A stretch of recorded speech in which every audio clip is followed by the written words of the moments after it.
नातिया वो फोकट छानी के उड़वातिया वो फोकला थुकेल के नातिया वो फोकट छानी के उड़वातिया वो झन वाला जीवरा साए लेकर थे चटका वहाँ दिहातिया वो झन वाला जीवरा साए लेकर थे चटका वहाँ दिहातिया वो।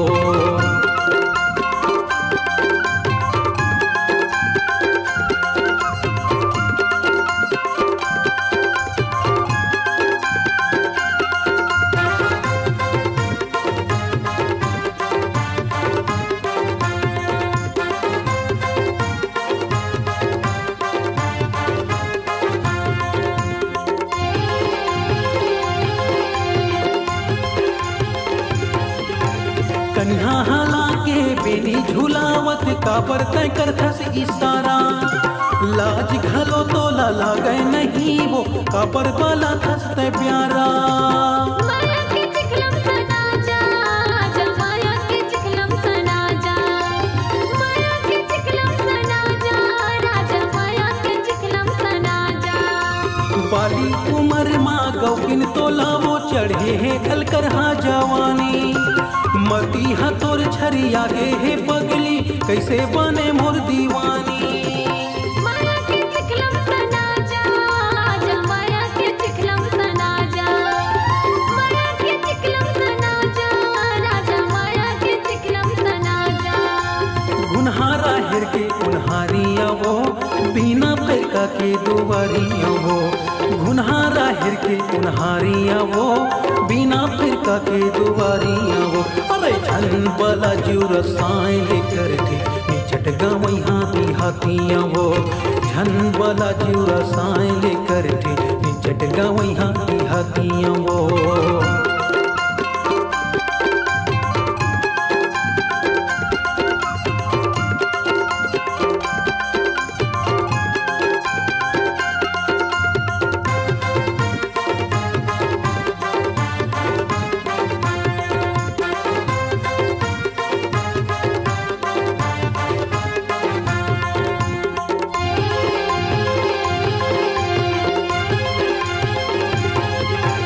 दाई के भाई के तयस दुलौरिन वो कैसे तोला समझावा कैसे मैं तोरे बात में आके माया के चिखलम सनावा।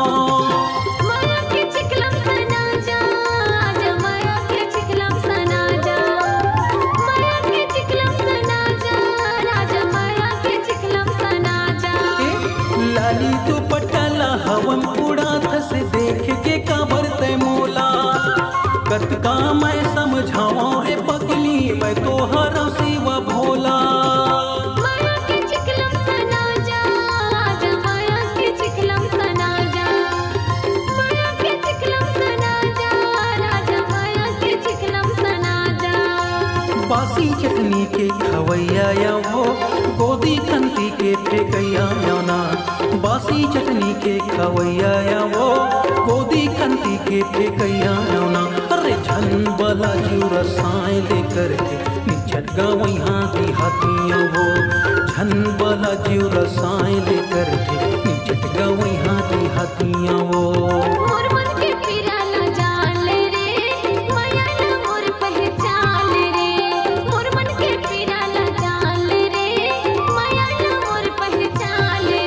ए चुम ले आके मोर गोरी बदन ला कहना ना पे हमाल रे चुम ले आके मोर गोरी बदन ला कहना ला राजा माल रे। फोकला थुकेल के नातिया वो फोकट छानी के उड़वातिया वो फोकला थुकेल के नातिया वो फोकट छानी के उड़वातिया वो।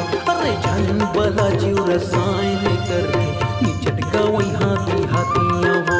ए चुम ले आके मोर गोरी बदन ला कहना ना पे हमाल रे झन वाला जीवर साए लेकर के झटका वहाँ दिहातिया वो। चुम ले आके मोर गोरी बदन ला कहना ना पे हमाल रे झन वाला जीवर साए लेकर